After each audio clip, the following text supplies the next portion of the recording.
angkon ko ani Ginoo sa mga igsoon nga nahilayo jud ko sa Ginoo sa wala pa ko na dinhi nakagiablihan ang ako ang kasing-kasing sa Ginoo. Kay 1995 to 2005 or 2006, Erdam ko mga igsoon. Ang Erdam mga igsoon, Madri na siya. Gibali lang na ako para sosyal. Erdam Madri ko mga igsoon. Sa to pa, mga 11 years lang, ibutang na to 11 years sukad sa akong pag-sud. Unya, diha mga igsoon, sa years nga diha ko, ang akong motive jud sa una nga magpaduol gid sa Ginoo. Daghan nga na atuwa lang ni short mo na nga daghan nga mga pamaagi sa Ginoo nga gilisok sa Ginoo ang akong kasing-kasing. Gipamaagihan lang mga igsoon og pag-ampo sa Kristohanon. Nya erdamang ko madri ko natouch ang akong kasing-kasing murag nakuan akong ego kay ang akong prayer, may igsoon, dili spontaneous prayer. Kuan siya kanang naay program. Balik-balik. O, di ba? Bisag sa pagkaon, ato yung na-memorize o na, bless us, O Lord, so that anana, di ba? Nakadungog ko siyang prayer, lahi man. Nya, nakuan ko ba mo na ko ana dahil ng Kristohanon. Diha na gyud gilisok gyud ang akong kasing-kasing diha na jud sa pamaagi nga sa diha nga sa prayer. Mao to nga ilaktod na ko maigsuon nga sa diha nga ni share nako hangtod karon gin nag-mentor gyud nako akong mother-in-law nga sukad pa sa una wa ko kasabot sa akong gibati nga mao na day ito di ko ana day ko gigiyahan na day ko niya sa basa sa pulong.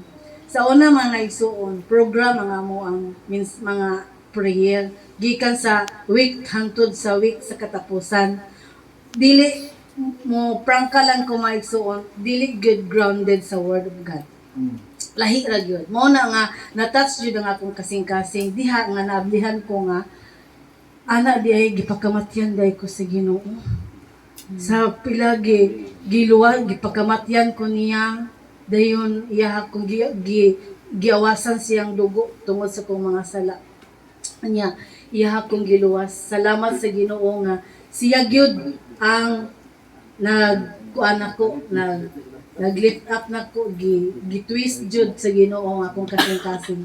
Mao na nga sa diha nga nakabasa nako sa Word of God, diha nga nag-share na ang akong nagment sa to pa ang Word of God di ay mga igsuon, manual sa atong kinabuhi. Kay kung wala ni siya maigsuon Word of God, pareha gud ang mga gamay nga mga appliances na mga ni manual. How much more ang tao? Ang manual day sa tao, ang pulong sa Ginoo. Kay naa diri tanan. Kung gusto ka og abundansya, naa diri tanan. Kung gusto ka og unsa ang mga sufferings, unsa ang mga trials nimo, naa diri tanan. Mo na nga kung ang tao di ay nga wala gyud na sayod sa kamatuoran, kuan gyud ang iyang kinabuhi. Miserable.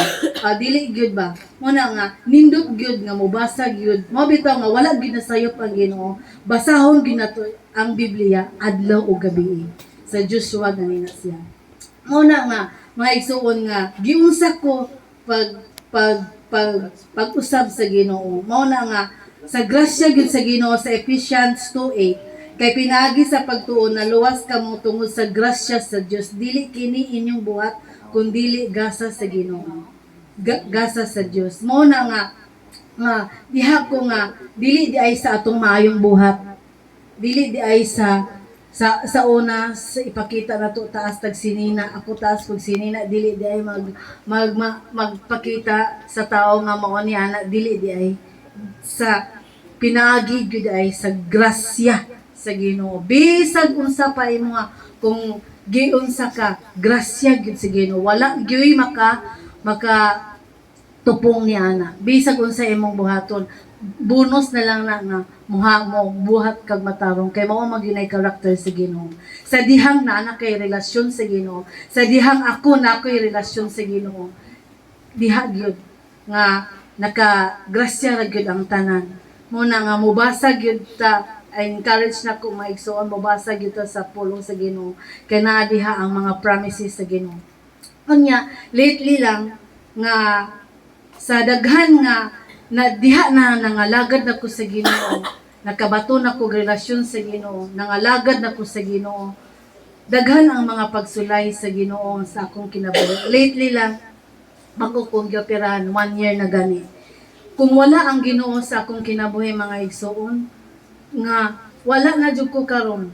Ang grabe kayo ang gibuhat sa Ginoo. Niya na ko nga Lord dito sa operating room. Niya na ko nga Lord kung napa ko'y gamit,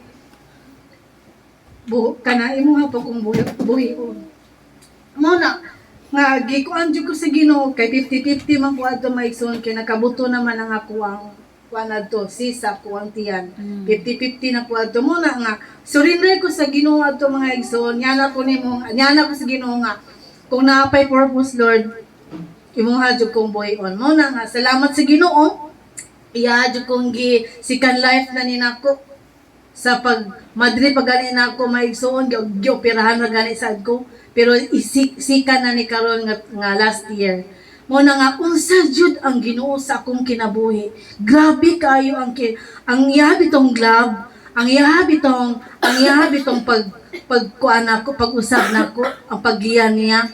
Grabe jud kayo sa Ginoo. Buhi jud ang Ginoo sa akong kinabuhi. Amen. Buhi jud. Bisag unsa pa ang mga pagsulay nga maabot sa akong kinabuhi, dili jud ta mo bitiw sa Ginoo. Bisag unsa pa nakabugat, unsa ba diha dayon mga ison 150,000 diha dayon asa man kuana?